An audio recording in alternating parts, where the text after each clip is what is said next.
नानी की तरफ एक और वाक़या ये हुआ था कि मेरी नानी के रेंट पे कोई लोग रहते थे, तो उनकी मम्मा के अंदर आया था जिन। अच्छा।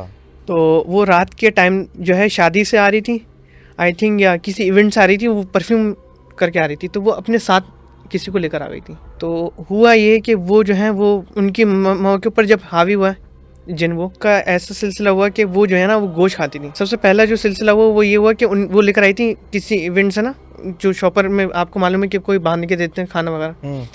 उन्होंने वो इतना खाना था, मतलब वो पूरे घर वालों के लिए था, वो उन्होंने विद इन अ सेकंड ख़त्म कर दिया बिल्कुल। और नेक्स्ट डे वो मतलब फ्रिज में घुसी हैं और वो कच्चा गोश्त खा रही हैं। इवन उनका मम्मा अच्छा ये सारी चीज़ें मुझे मम्मा बताती थी ना, तो मम्मा ज़ाहिर है उस टाइम पे तो मैं नहीं था, ये मम्मा की शादी से ही बहुत पहले का वाक़या है। उनकी मम्मा के साथ कुछ ऐसा हुआ कि वो कढ़ाई के अंदर से हाथ डाल के मछली खा लिया करती थी कच्ची, गरम तेल में हाथ डाल के, उनका हाथ भी नहीं जलता था। और ये सच्चा वाक़या है, गरम तुम्हारी अम्मा ने देखा है? जी, ये तो बाकायदा पूरा मतलब रियल वाक़या है पूरा।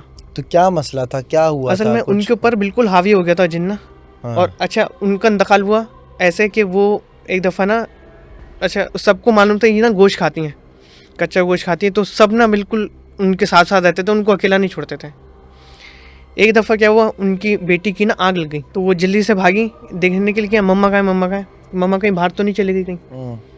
तो वो जैसी ही बाहर गई हैं तो उन्होंने देखा कि किचन में अम्मी बैठ के गोश्त खुला हुआ है पूरा, और वो गोश्त खा रही हैं, और उनकी सांस की नाली में गोश्त फंस गया। ओह। और उनकी उसमें डेथ हो गई।